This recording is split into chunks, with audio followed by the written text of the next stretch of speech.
preguntaron cómo vivía, me preguntaron. Sobreviviendo, dije, sobreviviendo. Tengo un poema escrito más de 1000 veces. En él repito siempre que mientras alguien proponga muerte sobre esta tierra y se fabriquen armas para la guerra, yo pisaré estos campos sobreviviendo, todos frente al peligro sobreviviendo, tristes y errantes hombres sobreviviendo, sobreviviendo, sobreviviendo, sobreviviendo, sobreviviendo.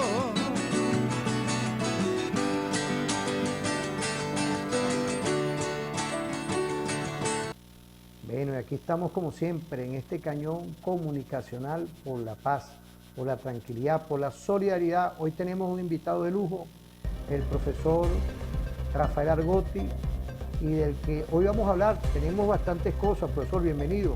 Gracias, gracias. Importante hoy lo que es la agenda internacional que está llevando nuestra presidenta Delcy en la India, ya está en Turquía en estas últimas horas. ¿Qué apreciación tiene de todo esto? Porque es que 1088 medidas coercitivas que estamos llevando, todas y todos los venezolanos, todas y todos tú que nos puedes estar viendo. Hoy es importante ir a otras partes del mundo. ¿Para qué? Para lo que vamos a ver. El tema de en 10 años de esta guerra no convencional, de cómo tenemos que buscar otras alianzas. ¿Qué visión tienes tú? Bienvenido como siempre aquí, Iván. Bueno, indudablemente que la visita de nuestra presidenta encargada a la India es extraordinario, ¿no? Es un elemento estratégico internacional y que coloca a Venezuela en el contexto internacional como un país que sigue de manera autónoma tomando sus decisiones con respecto a con quién debe tener relaciones y con quién no debe. Ese es el primer mensaje que uno puede argumentar con respecto a esta visita a la India. Es decir, Venezuela es un país soberano y sobre la base de su soberanía es capaz de ir a buscar nuevos mercados. India se está convirtiendo en un mercado sumamente importante, ya que está consumiendo aproximadamente o exportando más de 300.000 barriles de petróleo venezolano. Y prácticamente Venezuela se ha convertido en el tercer país que más petróleo le está enviando a los indios. Y ciertamente esto es una situación que trae como consecuencia la diversificación de la economía y digamos, de la venta de petróleo de nuestro país. Desde el 2017, cuando nosotros fuimos sometidos a las medidas coercitivas unilaterales, nosotros teníamos como elemento fundamental que teníamos un solo consumidor, o digamos teníamos un solo país que compraba de alguna manera la producción petrolera venezolana. Eso trajo como consecuencia que el día que el imperio decidió matar de hambre al pueblo venezolano, hay que decirlo así abiertamente, bueno, de los 2,5 millones de barriles de petróleo que producía Venezuela fundamentalmente en el 2017, bajamos a casi 400.000 barriles de los 52.000 millones de dólares en divisas que producía la venta de los barriles de petróleo, bajamos a 700, 800 millones. Eso por supuesto trajo un colapso que en cualquier otro país hubiera significado el derrocamiento o digamos, la desaparición de ese gobierno. Sin embargo, la revolución bolivariana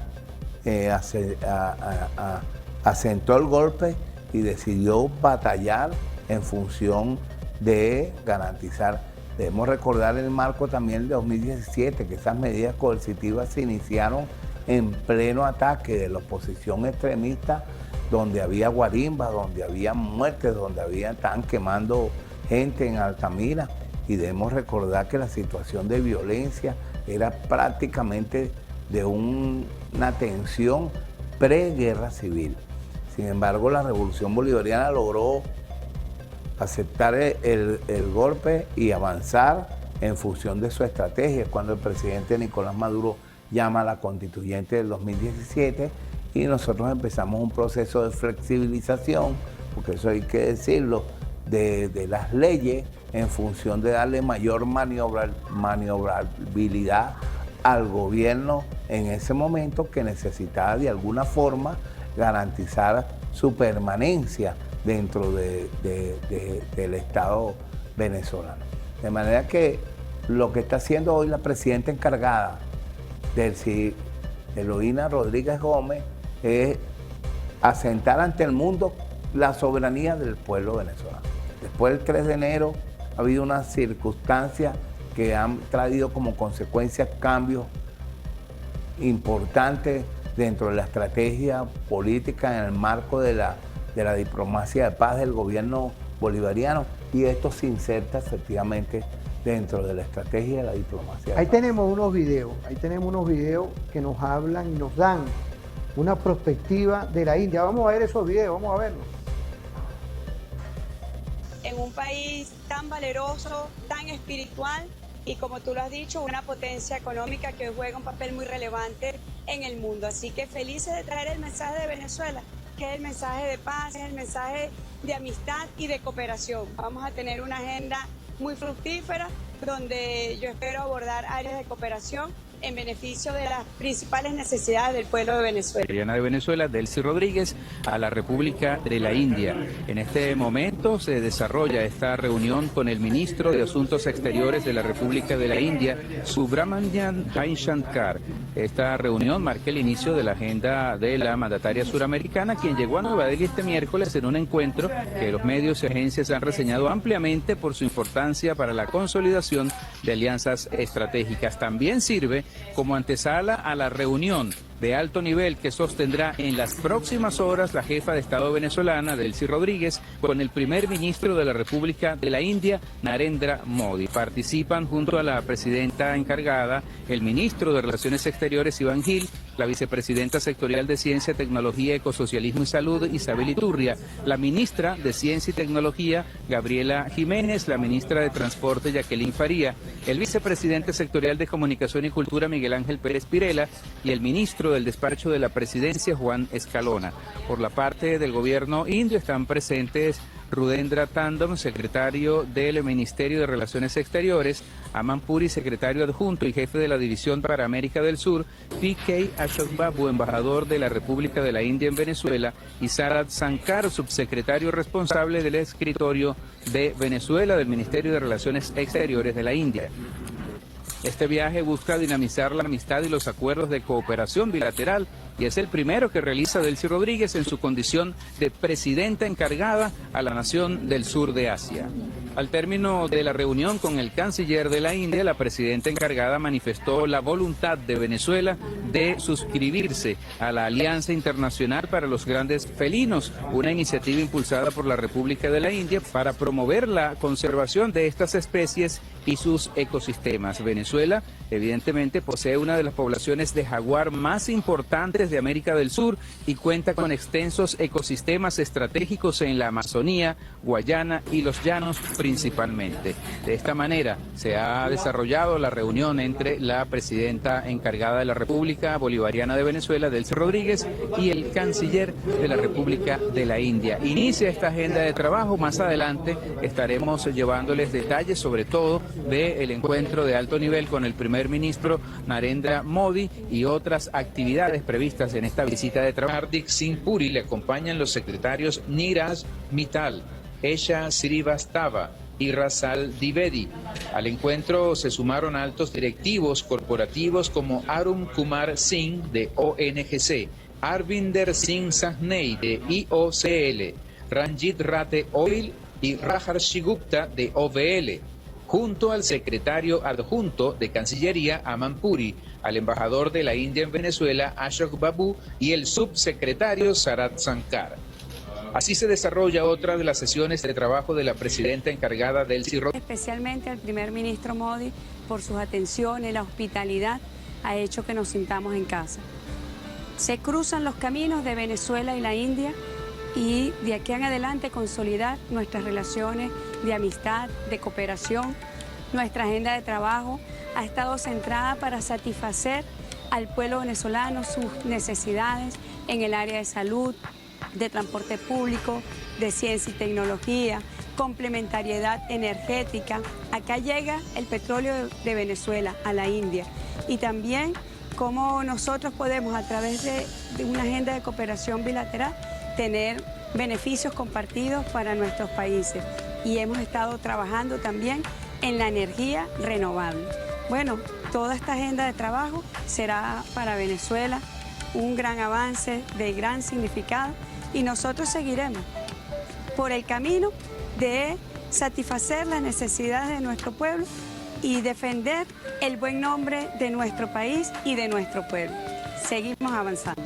Bueno, una agenda de trabajo que busca consolidar los derechos sociales de nuestro pueblo. ¿Qué opinas tú? Antes de irnos a la pausa rapidito, porque tenemos para el próximo segmento el tema transporte y tenemos también el tema energético que está ya, que quedó también plasmado en la India. Bueno, no, efectivamente estamos viendo un posicionamiento de Venezuela en el mundo, una estrategia, un mensaje que le está dando de alguna manera Venezuela al mundo en este momento, porque ciertamente nosotros seguimos siendo un país soberano. Ante la visión que tienen algunos analistas de que este es un país que está siendo tutelado, eso no es verdad. Simple y llanamente hay una recomposición, una reingeniería de lo que son las estrategias de la revolución bolivariana en el marco de un mundo como el que estamos viviendo, un mundo sumamente complicado, unas contradicciones internacionales que parecieran por un momento que son insuperables y que han traído como consecuencia enfrentamientos reales y donde prácticamente hay que decirlo, aquello que decía nuestro presidente Nicolás Maduro, que no esperáramos nada sino de nosotros mismos, se ha cumplido cabalmente, porque a partir del 3 de enero nosotros hemos tenido que andar nuestro propio camino, como han dado su propio camino otros países aliados, aquellos que creían en un momento dado que nosotros íbamos a tener la solidaridad, íbamos a tener frente a las circunstancias que vivimos el 3 de enero, la presencia aquí de más fuerte de los países aliados. No, el mundo está en unas condiciones en las cuales cada quien tiene que darse sus procesos de vida de cada país. De manera que estamos viendo hoy a la presidenta encargada la posibilidad de mantener y de visualizar la soberanía del pueblo venezolano. Sí, Rafael, vamos a irnos a una pausa. No nos se separen, porque es importante lo que vamos a continuar en el próximo segmento, la agenda en India, que son el tema transporte, el tema igualmente de la energía, del petróleo. Vamos a ir a una pausa y volvemos dentro de un momento.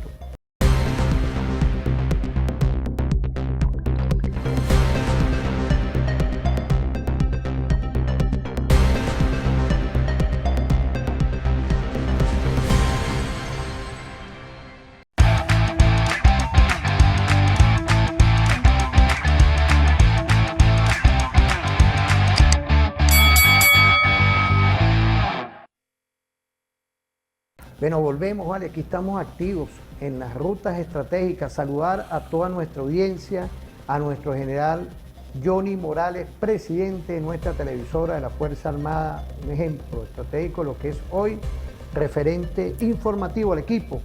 al doctor Omar Vargas, igualmente al profesor Wilder Vargas, en Estrategias Perfectas hoy de cómo estamos contigo, comunicándonos. Y el equipo estratégico, hoy tenemos al teniente corredor de director, tenemos al sargento Díaz. Tú eres administrador, ¿vale? Estoy estudiando también, ya te graduaste, todo este equipo. Pues ahí está Medina, ¿vale? Está el teniente Medina, Estrategias Perfectas. Hoy tenemos, mira, un equipo perfecto en la televisora de la Fuerza Armada Nacional Bolivariana. Vamos a irnos a ver eso que dejamos en el primer segmento en la hoja de trabajo, lo que es hoy la visión de la tecnología en India con el sistema de transporte. Eso es importante hoy verlo, pero también la energía. Vamos a ver esos videos que tenemos pendiente ahí. Transmitimos desde la ciudad de Mumbai, donde la presidenta encargada de la República Bolivariana de Venezuela, Delcy Rodríguez, prosigue con su agenda durante una visita a las instalaciones de un importante conglomerado industrial. En estas reuniones, la delegación venezolana ha expresado el interés en impulsar proyectos que prioricen el uso de energías renovables y precisamente es en esa línea que se presentan nuevas oportunidades de inversión por parte de empresas indias en Venezuela. La presidenta Delcy Rodríguez observa una muestra de algunos vehículos de transporte urbano que produce una de las filiales de esta empresa india que ha consolidado una de las plataformas de energía limpia más robustas del continente asiático, operando miles de megavatios en activos eólicos, hidroeléctricos y a través de la generación y la producción de paneles solares. Estas iniciativas revisten una importancia estratégica estructural para Venezuela al perfilarse como mecanismos de diversificación de la matriz energética nacional. Así prosigue la visita de trabajo de la jefa de Estado encargada Delcy Rodríguez a la República de la India, un viaje en el cual han coincidido con diversos grupos de trabajo en las oportunidades de inversión en Venezuela para el desarrollo de proyectos que priorizan el uso de energías renovables y que fortalecen el sistema eléctrico nacional venezolano. Se mantiene la reunión de la presidenta encargada Delcy Rodríguez con altos directivos de esta compañía india que promueve el uso de energías renovables. Delcy Rodríguez realizó este domingo una visita al Instituto de Estudios Superiores Sri Sathya Sai. En ese sentido, la mandataria saludó a los directivos y estudiantes de la prestigiosa institución de la India, reconocida internacionalmente por ofrecer educación integral de alto nivel técnico y científico de forma completamente gratuita para la totalidad de su matrícula. Se trata de una universidad fundada por el líder espiritual y educador Bhagawan Sri Sathya Sai Baba, la cual cuenta con una facultad de Ciencias, Administración y Comercio, con planes de estudio de las licenciaturas de Administración de Empresas y Contabilidad, así como el desarrollo de la Maestría de Administración de Empresas y una Facultad de Humanidades con las líneas de investigación y docencia correspondientes a las cátedras de Idiomas, Economía y Ciencias Sociales. La visita de la presidenta Delcy Rodríguez al Instituto de Estudios Superiores Sri Sathya Sai abre nuevas posibilidades para el establecimiento de acuerdos que permitan la transferencia de conocimientos, así como programas de pasantías profesionales bilaterales que complementen y fortalezcan el sistema educativo venezolano a través de modelos de gestión eficientes, éticos y de acceso universal. De esta forma culmina la visita de trabajo de la presidenta encargada de la República Bolivariana de Venezuela, Delcy Rodríguez, a la República de la India. Con esta información... Procedente de Nueva Delhi, capital de la República de India, donde ha cumplido con una estratégica agenda de trabajo en visita oficial a la nación asiática, la presidenta encargada de la República Bolivariana de Venezuela, Delcy Rodríguez, llega a la refinería de Jamnagar, ubicada en el estado de Gujarat. Esta visita a la refinería de Jamnagar, la más grande del mundo, se enmarca en la consolidación de una agenda constructiva energética global que impulsa a Venezuela con el objetivo de potenciar el motor hidrocarburos y garantizar que la patria de Bolívar se convierta en una potencia petrolera y gasífera de talla mundial.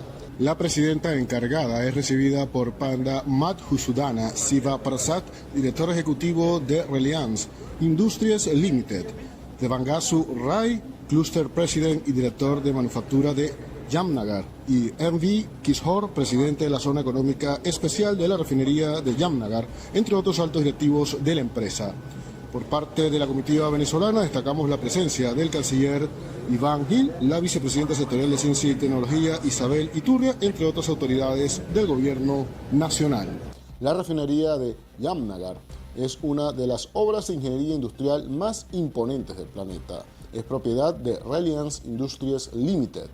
El complejo está dividido en dos grandes plantas contiguas, una destinada al mercado doméstico e internacional y otra ubicada dentro de una zona económica especial dedicada exclusivamente a la exportación.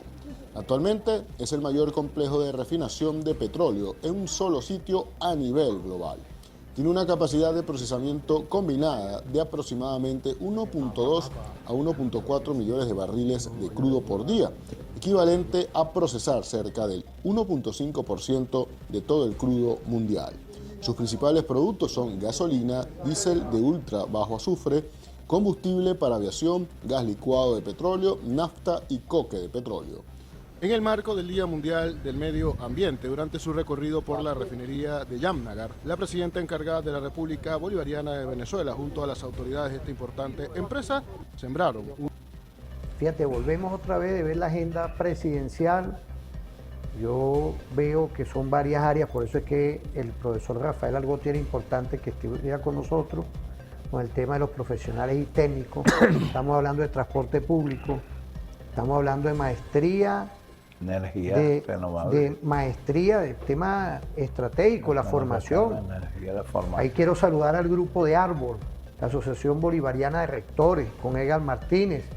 Saludar igualmente a la UNES con nuestro mayor general Sabarce, que está ahí dándole vida, igualmente a la Kleiber Ramírez con el doctor Antúnez, a la ULAC con el profesor Elmo, uno como docente, a nuestra Universidad Militar con nuestro mayor general viceministro de Educación para la Defensa. Quiero saludar, quiero tener nuestros mejores afectos al sector universitario, a nuestro general Meléndez en la Academia Militar de la Guardia Nacional Bolivariana, porque es el tema estratégico que se está discutiendo ahí.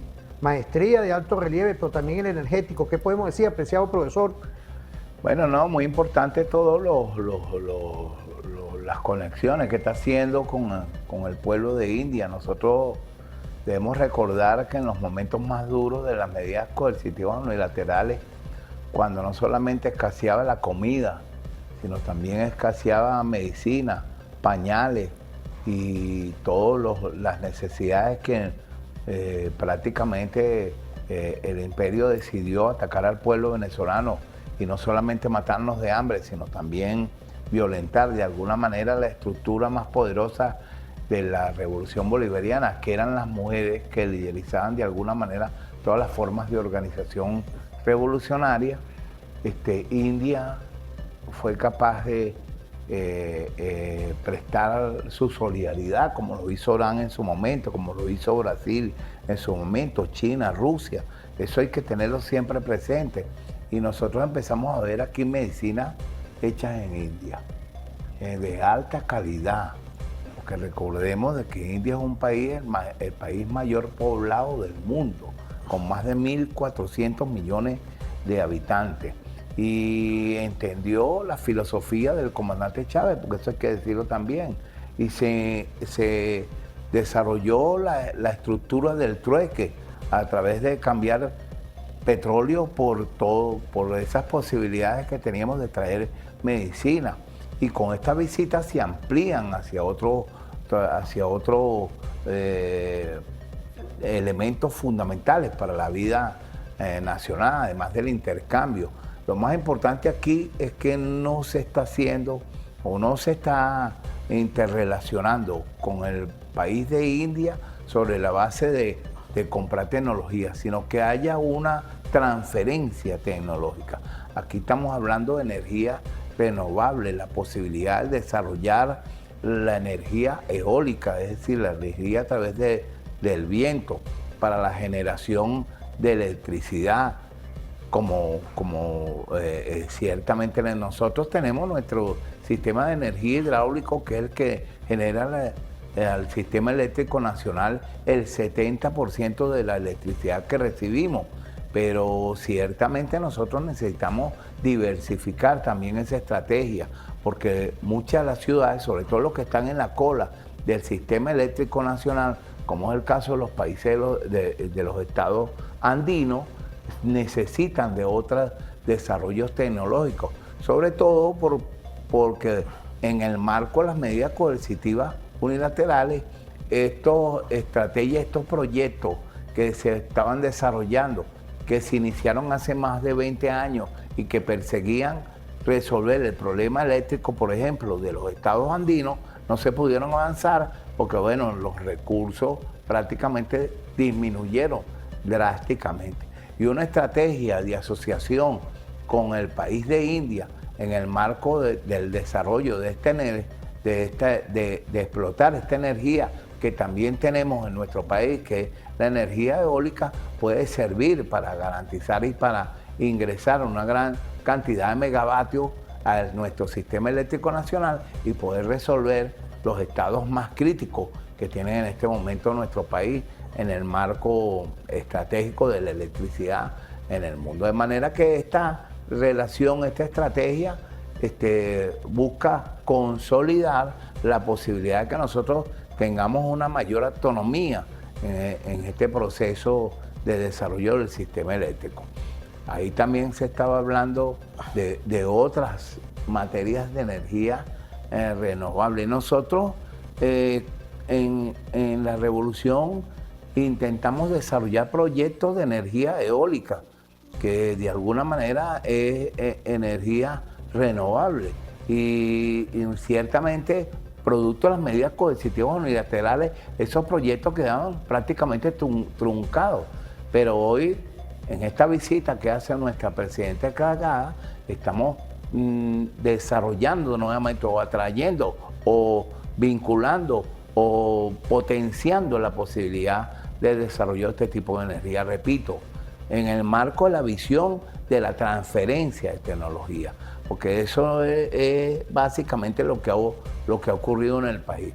Los errores, además de que las medidas coercitivas unilaterales dañaron el sistema eléctrico nacional, porque la posibilidad de adquirir los repuestos para mantener nuestro sistema de 17.000 megavatios de producción de Guri en el sistema eléctrico nacional, también tenemos que precisar de que esa tecnología, que era totalmente gringa, no nos permitió o no generó ningún tipo de transferencia de tecnología y trajo como consecuencia que en la medida que el imperio no nos vendía los repuestos y se nos hacía sumamente difícil acceder a los repuestos, fue contribuyendo de manera clara hacia el deterioro de este sistema eléctrico nacional, que el que hoy estamos sufriendo en este momento. De manera que es importante esta relación. Y en materia de transporte, imagínense, en materia de transporte también tenemos nosotros que hablar.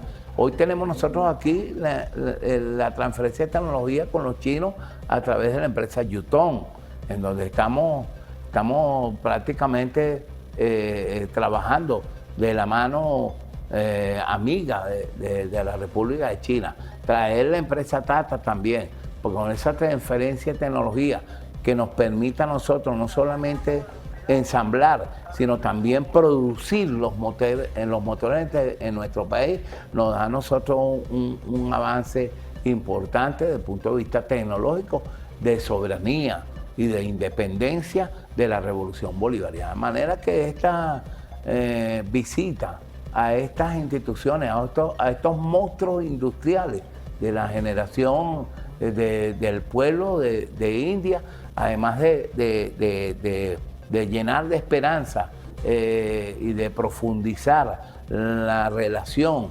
de nuestro país con el mundo, nos permite pensar en un futuro lleno y en unos sueños extraordinarios. Sobre todo porque dentro de esta estrategia de la diplomacia de paz, en donde nuestro país siempre ha sido un país que ha estado abierto a hacer relaciones y a mantener cualquier relaciones comerciales y relaciones económicas con todos los países del mundo. En Venezuela nunca se ha cerrado, porque parte de la visión de la diplomacia de paz es que los recursos que nosotros con los que contamos en Venezuela, no solamente recursos petroleros, no solamente el tema energético, sino el tema hidráulico, sean explotados conjuntamente con aliados, con amigos, con empresas, no solamente estatales, sino también la empresa privada. De manera que estamos asertivamente observando cómo en esta visita que hizo nuestra presidenta encargada,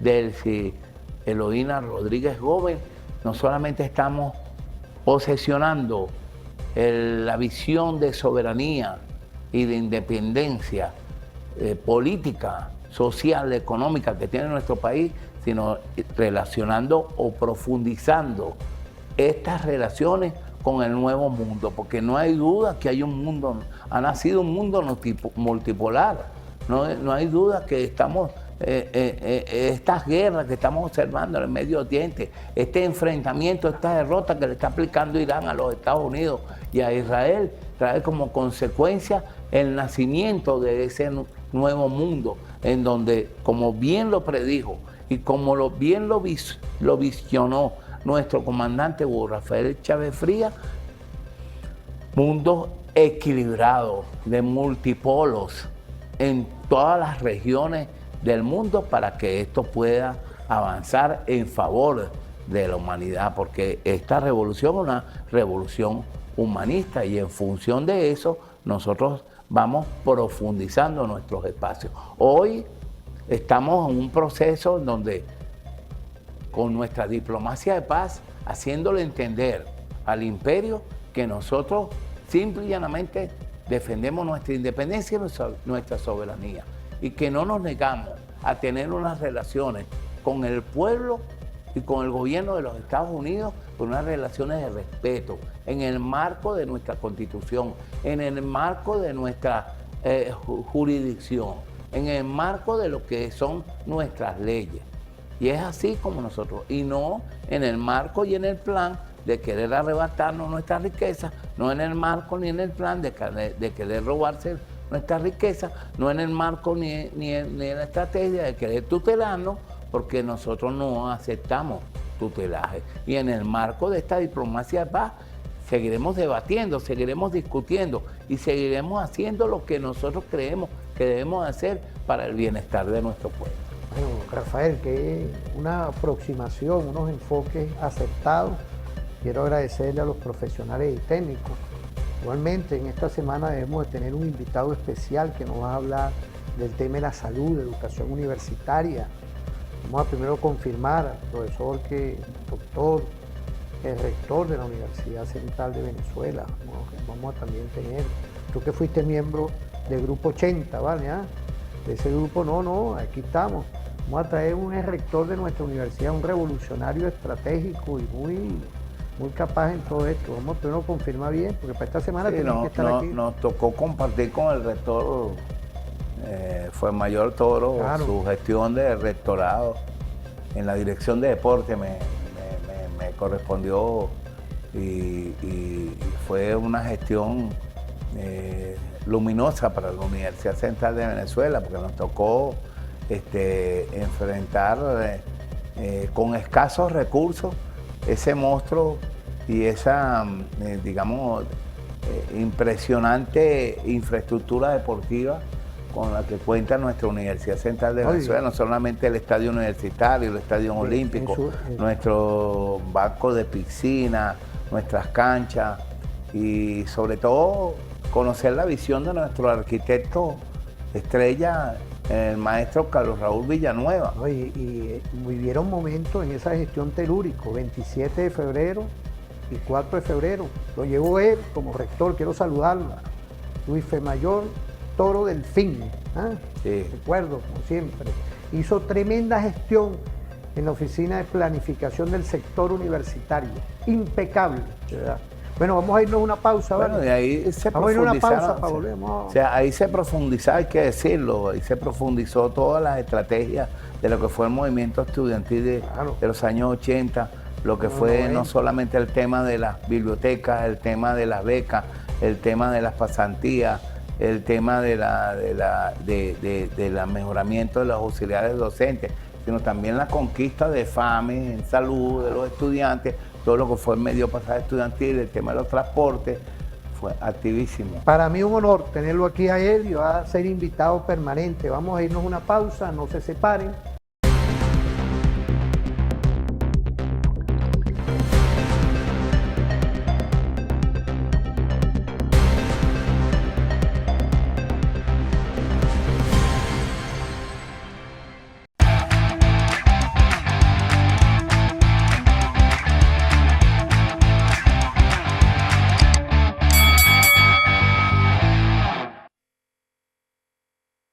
Fíjate, Rafael, tú hablaste un poco de la tensión que hay en el Medio Oriente. Uno tiene que ser responsable en esto. Tenemos un video que tiene unos días que sigue la tensión allá. Vamos a ver ese video, vamos a verlo para comentar esto. Rafael, vamos a verlo. Más comedido en sus declaraciones, sobre todo cuando hay armas y bombas y personas de por medio que pueden sufrir las consecuencias. Desde luego no demuestra que quiera hacer amigos en la zona con esa postura, sino lo que quiera demostrar es que efectivamente, como tú has dicho, que tiene la sartén por el mango, ¿no? Por decirlo de una manera muy elegante por tu parte, lo que quiere es imponer su santa voluntad y punto, ¿no? Con lo cual yo creo que si no nos sorprende con otro movimiento financiero de beneficios, consecuencia de parece que vamos hacia la paz, etcétera, etcétera, pues nos encontraremos en muy pocos días con un ataque, un severo correctivo, como lo definirían ellos, por supuesto, a Irán por no atenerse a las consecuencias de lo señalado por Trump. Creo, y con esto concluyo la respuesta a esta segunda pregunta tuya, que hasta que China no se convierta en un actor principal de esas negociaciones, no vamos a tener una solución. China es el primer interesado en que las líneas comerciales sigan abiertas. Es el único país que tiene autoridad suficiente como para decirle a Irán: haz lo que yo te diga. Llegado el momento y si las cosas se ponen mal, estaré de tu parte y lo sabes. Pero por ahora déjame que gane la batalla económica. Necesito líneas abiertas comerciales, necesito sacar la enorme producción para la exportación a la que se dedican mis empresas y sobre todo necesito conquistar otros mercados en un clima de bonanza y de entendimiento generalizado. Con lo cual, hasta que no llegue ese momento, yo creo que lo que diga Trump simplemente pues, es insuficiente para llegar a un acuerdo. Eduardo, lo que comentas, la posibilidad de que China, de hecho, se convierta en ese negociador principal, porque parecía, claro, al menos se hablaba y había incluso cierto optimismo sobre la posibilidad de que el uranio enriquecido iraní acabase. Moscú, desde luego, estaba descartado desde el primer momento, pero sí parecía, además, especialmente después de la cumbre entre Donald Trump y Xi Jinping, bueno, pues que quizá ese uranio podría acabar en Pekín y que quizá esa podría ser de alguna forma el método con el que China podría convertirse en este principal negociador. Pero Donald Trump ha negado, al menos de cara a la galería y de cara a las cámaras, que China se vaya a hacer con este uranio enriquecido. ¿Crees que es así? Y si es cierto lo que dice el presidente de los Estados Unidos, ¿qué podría ocurrir con este uranio? Bueno, a lo mejor es algo muy simple, ¿no? Pero estamos acostumbrados a decisiones simples últimamente, muy elementales. Estamos buscando más complicación de lo que a lo mejor pues, pasa por la mente del presidente de Estados Unidos. A lo mejor es pues China nunca lo tendrá, y para que China acabe con ello, pues para que parezca una victoria de Irán, Irán dice, pues mira, porque yo lo digo, aquí lo tienen los chinos, ¿no? Aquí tienen el uranio, ¿eh? ¿Qué te parece? Y Trump se frotará las manos y dirá, lo he conseguido, ¿no? Lo he conseguido, los dos perdemos y los dos ganamos. Puede que sea algo tan simple como eso. Yo desde luego me sorprendería, y más en estos momentos en donde Irán, en este conflicto, pues se va radicalizando en los miembros que dirigen el país, se va radicalizando, pues es una situación pues insostenible para ellos. No me sorprendería que dijesen, es que el Irán es nuestra soberanía, o sea, es que es algo que no vamos a negociar. A no ser que tú, pues Estados Unidos, le des tu uranio al Canadá, ¿no? O sea, es que yo creo que es que no, y esto es, creo, el principal defecto de Donald Trump, no hace un juicio preciso de la realidad en que se mueve en estos momentos. Se mueve en un mundo de hipótesis de cómo desearía que fuesen las cosas, pero creo que necesita un fuerte componente de pragmatismo a la hora de desarrollar sus argumentos.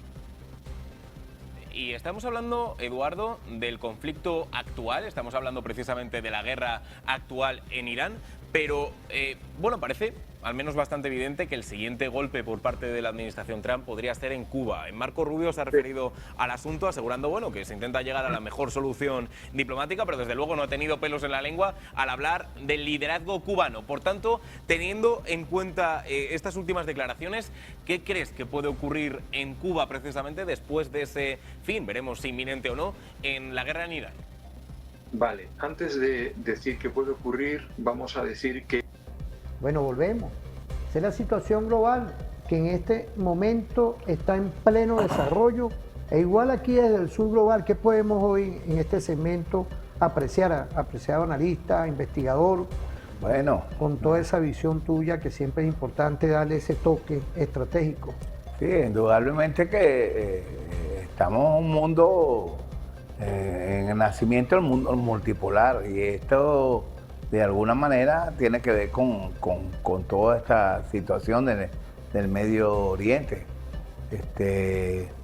Israel, de alguna manera, Netanyahu siempre se planteó su proyecto del Gran Israel. Sí.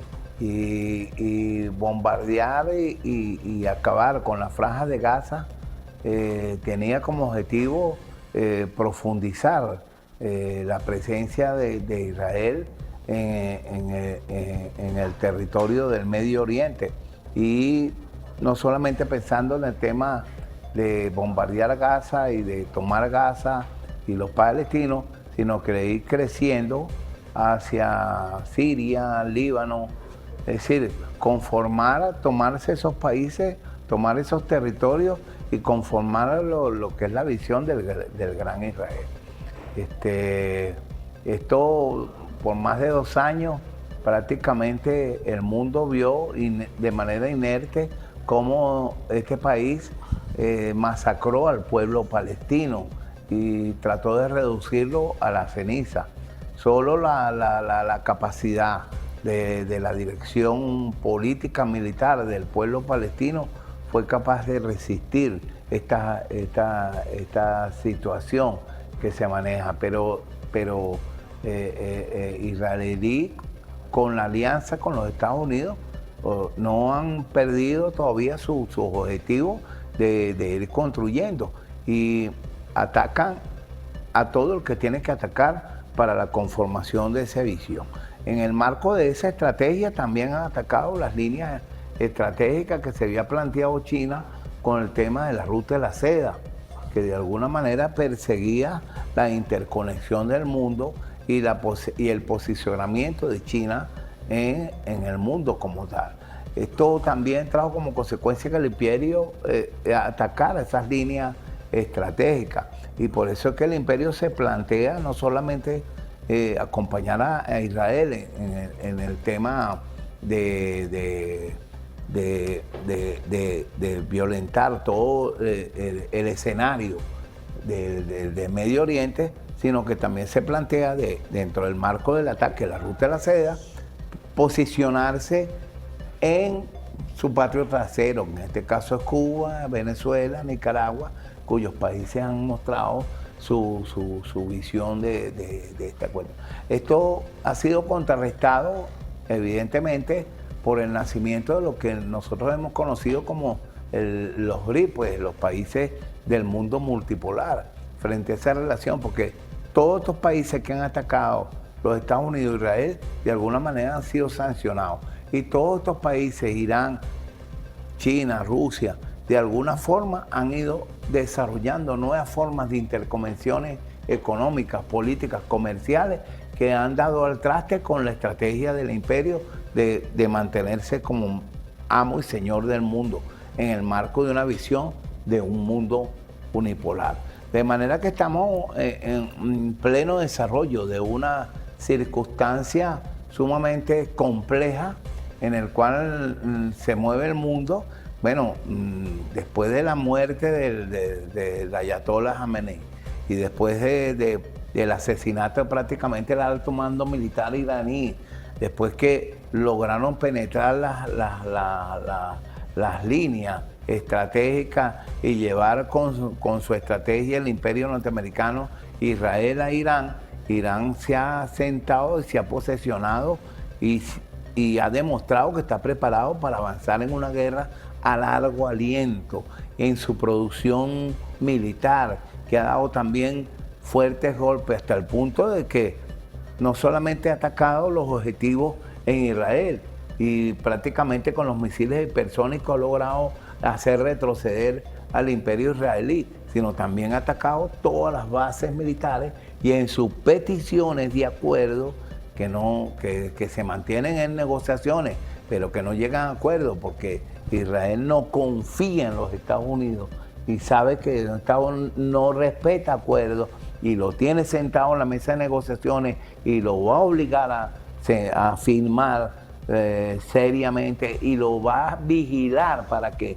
se cumplan los acuerdos que están llegando. Irán exige la no presencia de las bases militares, por eso que ha atacado todas las bases militares en todos los países arábicos, hasta el punto de que ya hay países árabes que no están permitiendo la reformulación o la reinstalación de las bases militares, como el caso de Arabia Saudita. Y ahora con la estrategia de estos días donde los hutíes han dicho que también iban a cerrar el tráfico de barcos israelíes, norteamericanos, por el Mar Rojo. De manera que estamos... Fíjate, el estrecho de Hormuz, porque eso también hay que analizarlo también en todo esto. Esto tiene grandes consecuencias para Europa, con el tema energético. Pareciera que ahí lo que está ahorita circulando es petróleo para China y para algunos países. Es decir, hoy los BRICS, y ahí va la pregunta, porque hay unos minutos, hoy los BRICS tienen un reposicionamiento estratégico. Claro, no, es que ya la estrategia de sanciones de los Estados Unidos lo que obligó fue a los países a tratar de buscar nuevas formas y nuevas rutas de comercialización. Esa nueva estrategia, nuestras rutas de comercialización nos insertamos nosotros también. Fíjate que nosotros, después de haber sido atacados en el 2017 y nuestra producción petrolera bajar desde 3 millones de barriles, que yo también insisto que muchas de esas cifras eran de alguna forma disfrazadas o no eran las correctas, a bajar a producir 400.000 barriles, nosotros desarrollamos una manera estratégica a través de lo que se conoció como los barcos fantasmas para ir aumentando nuestra producción. Y esta producción poniéndola al servicio de las rutas alternas de comercialización, ya que nosotros estamos sometidos a medidas coercitivas. Esto no solamente lo hizo Venezuela, también lo hicieron los países que hoy conforman el BRICS, que de alguna manera están siendo sancionados, el caso de Rusia y el caso de Irán, que fueron desarrollando sus estrategias de desarrollo comercial, incluso con China a la cabeza y con la India a la cabeza. Creo que en este sentido, creo que Brasil, que está llamado a hacer el papel de polo importante de equilibrio de América del Sur frente al imperio norteamericano, no comprendió su rol en ese momento y por eso no permitió que Venezuela ingresara a los BRICS. Si Venezuela hubiese ingresado a los BRICS, las condiciones de nosotros después del 3 de enero hubiesen sido superiores. Sin embargo, nosotros no hemos renunciado a esto. La visita de la presidenta Delcy se enmarca dentro de lo que es el posicionamiento de Venezuela en el marco de los BRICS, en el marco de esas rutas de comercialización que lejos de morir se van a posicionar en el mundo nuevamente. Porque ¿qué va a quedar de este proceso, de esta supuesta tercera guerra mundial que estamos observando? Bueno, el posicionamiento. Me interesa eso es importante. Claro. Ese enfoque tuyo. Aquí puede haber de repente, me disculpa que te interrumpa, una escalada militar que irrumpa a una tercera guerra. Sí, en el marco de supuesto tercera guerra lo que van a hacer es un mundo multipolar, que ya es evidente, pues. Ahí está China recibiendo a Venezuela, China exportando petróleo de Venezuela, China posicionándose como un socio estratégico de Venezuela, como lo es Irán, como lo es China, como lo es Rusia. En el marco de que nosotros, a partir de la enseñanza del 3 de enero, porque hay que también ver las enseñanzas del 3 de enero, nosotros tenemos que precisar lo que nos decía el comandante Nicolás Maduro. Nosotros no podemos esperar nada sino de nosotros mismos. Nosotros tenemos a partir de ahora que posicionarnos como país, desarrollar nuestro propio desarrollo comercial, nuestro propio desarrollo económico, nuestro desarrollo tecnológico, posicionarnos en el mundo como una potencia. Eso que en el tercer objetivo estratégico del Plan de la Patria que impulsó nuestro comandante Hugo Rafael Chávez Frías, la Venezuela potencia con todas estas potencialidades económicas que tenemos, nuestra interrelación en el mundo que nos va a precisar como país soberano, como país independiente, y eso es lo fundamental en este instante. Tenemos que estar siempre pendientes de lo que está ocurriendo. Irán acaba de enviar, de bombardear Israel en función de la estrategia, lo que tiene que ver con la acción que Israel aparentemente de manera unilateral desarrolló en el Líbano y en el mismo Irán, en contra, digamos, contradiciendo la estrategia del señor Trump. Y en este momento nosotros estamos viendo una escalada de la guerra del Medio Oriente que puede reposicionar y que va a reposicionar evidentemente a Venezuela en el mundo.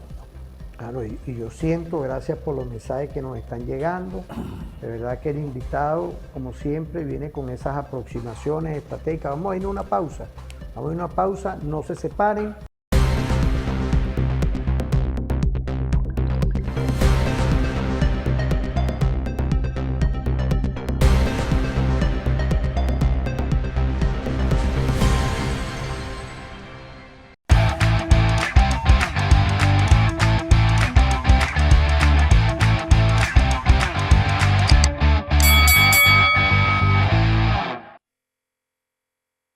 Bueno, volvemos, ¿vale? Quería también tocar un tema con el profesor Argotti, de que hubo en la Asamblea, allá en la Organización de Naciones Unidas, hubo una sesión especialmente al respeto de la Carta de Naciones Unidas.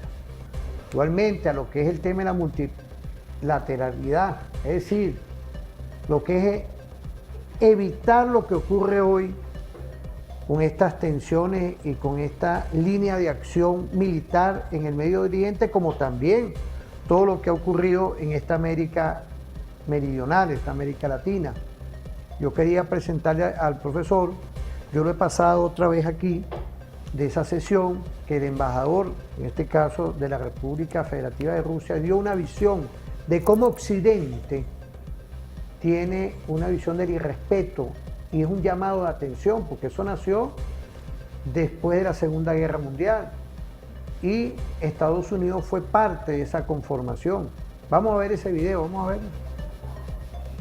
Horrores de una nueva guerra global. El orden mundial de la posguerra se ha puesto a prueba en numerosas ocasiones. En su momento parecía que el mayor peligro era la confrontación de ideologías irreconciliables durante los años de la Guerra Fría. Sin embargo, los años pasaron, el sistema bipolar quedó en el pasado y hoy, sin embargo, nos acercamos más que nunca a una catástrofe global.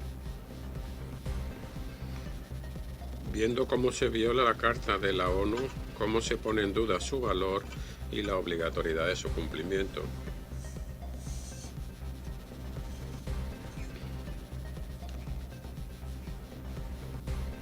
países occidentales de un orden normativo. Sus normas las quieren imponer como universales. Este desprecio hasta este documento fundamental ha alcanzado, la Carta me refiero, ha alcanzado su punto máximo. En su afán por mantener su posición dominante en el mundo, las élites occidentales han perdido todo pudor en el uso de métodos de fuerza bruta para promover sus intereses políticos y económicos. Siguen buscando recursos e influencia en sus antiguas colonias, sobre todo en África. Llevan a cabo una lucha abierta contra los países soberanos que les resultan incómodos. Extienden alianzas centradas en la OTAN hacia nuevos espacios en Asia, lo cual amenaza directamente la seguridad colectiva de esa región.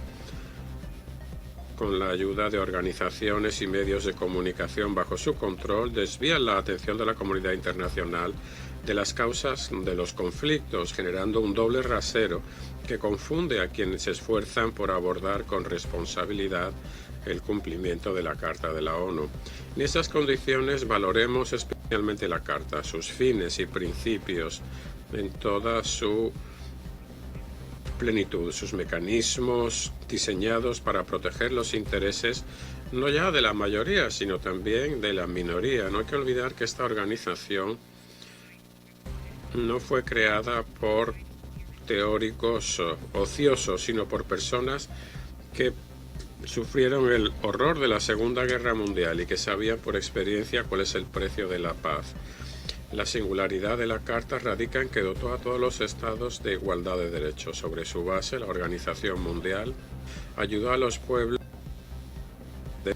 a liberarse y convertirse en la mayoría, proclamando el objetivo de promover el progreso social y económico de todos los pueblos, sin excepción, y fomentando el respeto a la dignidad de las personas sin distinción de raza, sexo, idioma o religión. Fue precisamente la Carta la que estableció el imperativo de la acción colectiva, ante todo en el ámbito de la seguridad, bajo la dirección del Consejo. Hoy escuchamos muchas críticas a la ONU, sin embargo no se puede negar que la ONU ha transformado el panorama internacional y nuestra manera de pensar. Sigue estableciendo un estándar internacional de justicia inaccesible para la humanidad antes de su aparición, y aunque el mundo que nos rodea está lejos de ser ideal, aumentan los conflictos armados, las personas sufren persecución por su lengua materna, por su fe, como en Ucrania. Sabemos con certeza que esa situación no se corresponde con la Carta de la ONU y que tenemos que volver al principio de la justicia. La Carta de la ONU es el baremo de la justicia no solo en sus fines y mecanismos, sino también en la constatación de la victoria en la Segunda Guerra Mundial sobre el nazismo y el fascismo, recordado en el artículo 107, que prevé la responsabilidad permanente de los estados enemigos por sus graves crímenes derivados de los resultados de la Segunda Guerra Mundial. Ello se refiere ante todo a los líderes de dichos estados, la Alemania nazi. Recordemos que hasta el año 73 la RFA permaneció fuera de la ONU y no reconocía sus fronteras en Europa y se negaba a confirmar el no uso de la fuerza con respecto a sus vecinos orientales. La situación cambió con el Tratado de Moscú del año 70 entre la URSS y Alemania, en el cual, solo 25 años después de la derrota de la Alemania nazi, Bonn aceptó reconocer la realidad territorial de Europa y renunciar al uso de la fuerza. Este tratado abrió el camino para el ingreso de la RFA y de la RDA en la ONU y sentó las bases para la cooperación en Europa. Una era de cooperación a Europa que aportó prosperidad, de la cual formó parte la unificación de Alemania.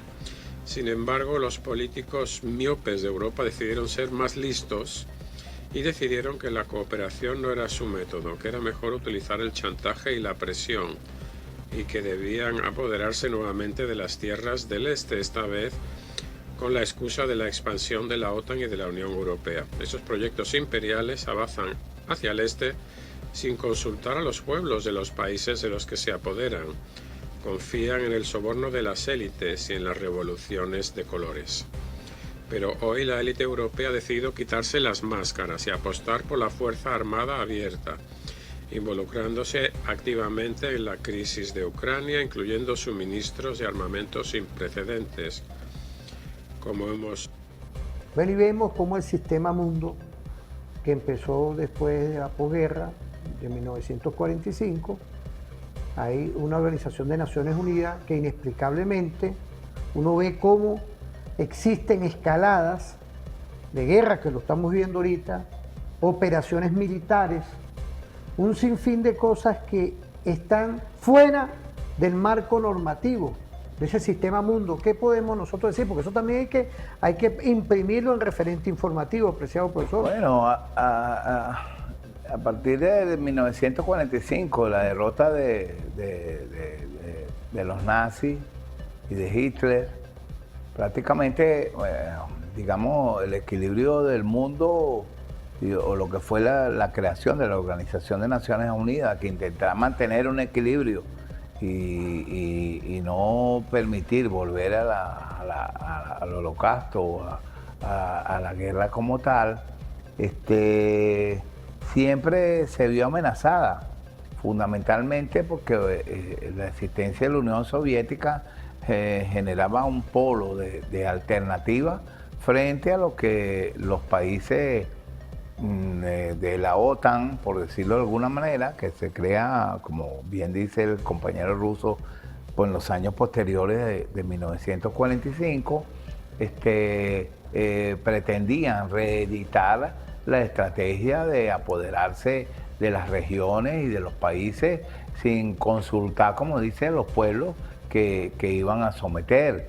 Y de alguna manera la Unión Soviética mantenía ese escenario de equilibrio donde de alguna forma no permitía que avanzaran las fuerzas oscuras del imperialismo y del fascismo sobre el mundo. Hablamos del Medio Oriente, hablamos de América del Sur, hablamos de África, de lo que significaba eso. La estrategia del imperio de implosionar desde adentro a la Unión Soviética, al Partido Comunista de la Unión Soviética, trajo como consecuencia la presencia o la generación del mundo multipolar, donde los Estados Unidos se erigieron como los dueños del mundo. Yo también, en el caso cuando uno analiza la guerra, lo que fue el proceso de guerra en 1939, el relanzamiento de Alemania, los ataques hacia Polonia, las invasiones hacia Francia, los bombardeos hacia Gran Bretaña, ahí se fue conformando una estrategia del imperio norteamericano, básicamente, en donde el objetivo principal de ese movimiento militar de la Alemania no solamente tenía como objetivo, digamos, posesionarse como país principal o dueño de Europa, sino también atacar a la Unión Soviética. Siempre hubo la estrategia de atacar. Y así lo entendió Stanley. Y así lo dejó correr el imperio norteamericano, porque después de 3 años, en 1942, 1943, 1942, cuando el Ejército Rojo avanza sobre Europa, liberando Europa, y avanza para posicionarse en Berlín, los Estados Unidos, creo que fue su único error, ¿no? Esperar que hicieran el desgaste los gobiernos de Alemania y de la Unión Soviética para ellos llegar allá a Berlín y posesionarse como los gran ganadores de la guerra, lo cual no ocurrió así. Y eso a pesar de que la industria cultural, después Hollywood, intentó posesionar en el mundo que los grandes ganadores de la Segunda Guerra Mundial, gracias a sus apoyos que presentaron en ese momento, fueron los Estados Unidos. Los Estados Unidos se cabalgaron sobre las acciones de los países de Europa y lo siguieron haciendo hasta implosionar a la Unión Soviética en 1989 con la caída del muro de Berlín y todos escenarios que sucedieron posteriormente. Una vez que se conforma el mundo multipolar, lo que hemos visto es una situación de una organización de Naciones Unidas que también ha sido implosionada, porque los que tenían derecho a veto, con excepción de China y Rusia, se han movido en escenario, y todas las organizaciones y todos los organismos que de alguna forma se crearon para mantener el equilibrio del mundo en el marco de la Organización de Naciones Unidas fueron manejándose o direccionándose hacia los intereses del imperio norteamericano, creando como consecuencia un super polo que era el imperio norteamericano, que decidió avanzar en función de someter al mundo. Y en esa función de someter al mundo se dio el tupé de sancionar a Rusia, se dio el tupé de sancionar a Irán, se dio el tupé de sancionar aquí cuanto le dio la gana de países que ellos pudieran sancionar. Y eso trajo como consecuencia todo el proceso de creación del tema comercial, del tema económico, en fin, de la posibilidad de estos países de desarrollar nuevas formas de comercialización y de sobrevivencia frente a este escenario mundial en donde, bueno, que imperaba el valor del dólar, el tema de los Bretton Woods, en fin, todo el tema de la Reserva Federal, el manejo del mundo a través de la industria petrolera. De manera que lo que estamos observando hoy en este escenario es la necesidad ya, en el marco de estas batallas que se vienen librando en Medio Oriente y en el mundo en general, la necesidad que hay de reorganizar o de crear o de refundacionar la Organización de Naciones Unidas con otro nombre, pero donde ya no serían 5 señores, porque ya hay un mundo liberado, prácticamente hay unos países liberados. Está Sudáfrica, está India, está Irán, está Rusia, está India, que es el país más poblado del mundo, está China, está Venezuela, está Brasil, porque en este proceso de reorganización Brasil, que de alguna manera tenía que haber jugado su papel de dentro de la multilateralidad, su papel de país, de equilibrante, resulta que ha perdido ese terreno, y hoy, a pesar en base a la resistencia que ha tenido el pueblo venezolano, en base a la forma como el pueblo venezolano ha generado sus propios mecanismos para poder enfrentar los asedios del imperio norteamericano, en ese escenario Venezuela se ha venido proyectando como una potencia importante en el seno de América Latina, sobre todo para el sector del Mar Caribe, para todas esas islas que conforman Petrocaribe, que conforman, digamos, los países que están en Latinoamérica de habla inglesa, y todos esos países, pequeños países, Guatemala, Honduras, que también necesitan, Nicaragua, que también necesitan del poder y del apoyo importante del pueblo venezolano. De manera que va a haber una reorganización de las Naciones Unidas. Va a haber, y donde el derecho a veto no será solamente del imperio norteamericano, el derecho a veto será de 10, 15, 20 países que tienen su desarrollo independiente. Nos quedan unos minutos muy positivos y quiero agradecerte toda esa visión internacional, pero yo quiero volver con Venezuela. 13 motores de la agenda económica que tenemos aquí en Unión Nacional, en Diálogo Social, y lo que está haciendo Delcy ahorita en India y en ese toque que hizo en Turquía. ¿Qué podemos decir? Tú como estratega en todos estos temas de la producción, tú eres parte de esos equipos de profesionales y técnicos. Yo quisiera, porque tocamos el tema de los servicios públicos, pero el tema productivo, que se ha logrado bastante avance significativo ante 1088 medidas coercitivas unilaterales. Bueno, eso es lo que nos corresponde mantener. Nosotros hemos desarrollado una estrategia económica a través de los 13 motores en el marco de 1088 medidas coercitivas unilaterales, sanciones de todo tipo.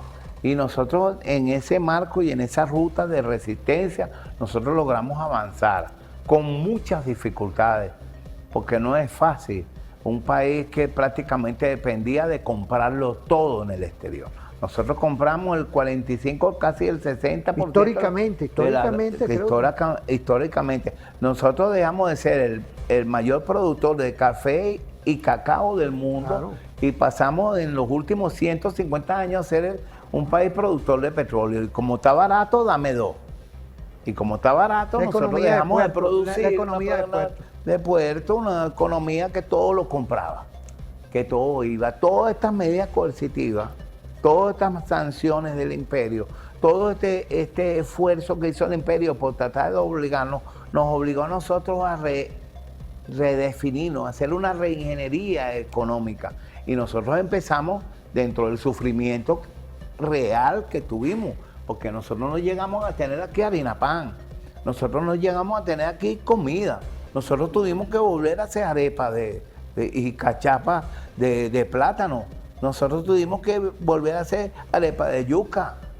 Cuando el grupo Polar, el grupo de Mendoza se alió con el imperio para matarnos de hambre, porque ellos producían el 60% de los productos alimenticios que nos consumíamos los venezolanos, ¿verdad? Los venezolanos volvimos a nuestro estadio nacional, a nuestras raíces indígenas, a lo que cómo comía nuestro pueblo, y volvimos al casabe, y volvimos a la arepa yuca, y volvimos a la arepa y a los dulces hechos con nuestras propias filosofías. Y en función de eso, la diversificación económica industrial hoy es importante como un salto que le dio la revolución bolivariana. Claro. Ahí de él sí era la vicepresidenta ejecutiva. No, indudablemente que todo este proceso de resistencia nos ha permitido a nosotros vencer o avanzar fundamentalmente en mantener nuestra soberanía y nuestra independencia en el marco de lo que es hoy la fortaleza, porque nosotros no podemos perder de vista que somos un país petrolero y que la generación de divisas inmediata es a través del petróleo, pero hasta en esa visión nosotros debemos dejar de ser un país solo vendedor de barriles y convertir esos barriles en materia, en valor agregado, como llaman, convertir eso en gasolina, convertir eso. Mire, petróleo es hasta el borrador de los profesores, eso es petróleo, el eraser, el borrador es petróleo. Petróleo es hasta en los pizarrones blancos, cuando nosotros escribimos con el marcador, esa tinta y ese marcador es petróleo. Y nosotros tenemos, petróleo también se usa para generar la necesidad para el desarrollo agrícola. Por eso es que se habla del tema agrícola y de la afectación de la alimentación mundial en el marco de esta batalla que se está librando ahorita en el Medio Oriente y en el mundo. Entonces, ciertamente nosotros no podemos perder de vista que nosotros somos un país petrolero y que tenemos que avanzar en el proceso de intercambio internacional abierto a las nuevas tecnologías y a la profundización pero nosotros no podemos perder este esfuerzo de 27 años donde el pueblo venezolano fue talentoso para resistir, porque no se puede decir de otra manera, sino el talento que expresó el pueblo venezolano. Mire, cuando aquí llegó las medidas coercitivas unilaterales, el 60% de la comida la importamos. Nosotros empezamos a trabajar todo el tema de la comuna, el desarrollo campesino, las comunas de la tierra, el proceso comunitario, los esfuerzos del desarrollo de la tierra, el papel del INTI, el papel del INDER, la creación del Ministerio de Tierra, donde hoy nosotros nos consumimos el 95% de lo que nos consumimos es producción nacional. Ya no dependemos de una sola... Ya el café tiene 40 marcas, el arroz tiene 40 marcas. Una ley que aprobó la Asamblea Nacional en estos días para darle fortaleza al desarrollo del café y a lo que es precisamente el tema de la semilla del café, que la fortaleza extraordinaria, así como nosotros a través del HALO y los compañeros de Mérida y de Trujillo hemos podido desarrollar. Ya mandaron saludos. Hemos vencido incluso el tema de la Monsanto y de su forma de generar producción. Ahí hay que saludar a la Universidad Politécnica Kleiber Ramírez. ¿Por qué? Porque ella está de hace ya un tiempo dándole un acompañamiento científico y los compañeros de Proinca, con Lalo y todo esto, que él fue constituyente, él es constituyente, le dio una visión en tiempos de carencia total de productos, en tiempos de carencia de la Universidad Venezolana. Doctor Antunes, un saludo desde aquí, porque yo soy profesor titular de esa universidad, igualmente que la Sur del Lago. Quiero saludar a la UNES también y a la ULAC también, a Elmo. Si uno sabe, bueno, tú también, tú eres docente universitario, sabemos lo que estamos hablando, todo el esfuerzo que ha habido. Ese esfuerzo hoy tenemos que concatenarlo con lo que hicimos en Revolución, con lo que hemos venido haciendo en Revolución. Por eso es que es fundamental mantener estas relaciones, estos vínculos con estos países que nos ayudaron a resistir. Claro. Y para avanzar en lo que fue el proceso de la Revolución Bolivariana. Venezuela hoy se vislumbra y se coloca... Delcy hoy, ¿cómo tú ves a Delcy hoy? A la doctora Delcy. La camarada está... Primero es un mandato constitucional. Segundo, nosotros tenemos secuestrado a nuestro presidente constitucional, por el cual pedimos su liberación como prisionero de guerra. Y de la primera dama, nuestra camarada Silvia Flores. Y en función de eso y en función de nuestra letra constitucional, asume nuestra presidenta encargada, que nos está desarrollando bajo una visión de trabajo conjunto de muchos años, lo que es la estrategia, que siempre lo planteó el 1 de enero del 2026 nuestro comandante jefe Nicolás Maduro Moro en la entrevista con Ignacio Ramonet, en donde nosotros estamos abriéndonos y ya hacía un llamado a las empresas norteamericanas que vinieran a invertir. Lo que pasa es que con medidas coercitivas unilaterales y con licencia no se da seguridad jurídica, ni a los venezolanos ni a las empresas norteamericanas que quieren hacer inversiones importantes. Porque como bien sabemos, gracias a esa medida coercitiva unilateral, nosotros nos diversificamos en el campo petrolero. Gracias a esas medidas coercitivas unilaterales tuvimos que hacer comercio con China, con Irán, con Brasil, con Rusia, para poder desarrollar, con Indonesia hoy, con la misma Europa, con España y ahora con India, en el desarrollo que tenemos para diversificar nuestra producción petrolera por el mundo. Y nosotros hemos sido lo suficientemente inteligentes para avanzar en estos caminos, y hoy extendemos a través de la diplomacia del paz y la presencia de nuestra presidenta en el mundo para decirle a nuestros aliados que nosotros estamos dispuestos a hacer negociaciones, siempre y cuando entendamos que tenemos que hacer transferencias de tecnología, para que nosotros de esas relaciones, que es la fortaleza de poder solo confiar en nosotros mismos, como decía nuestro hermano Nicolás Maduro. Nos quedó corto el programa, ¿vale? Oye, como siempre, ¿vale? Nos queda corto el programa en referente diferente.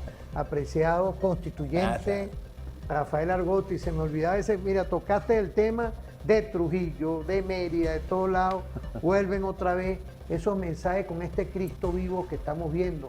Saludar a toda nuestra audiencia, a ti, Rafael, quiero que tú despidas el programa, de verdad. Bueno, gracias por la invitación, aquí estamos para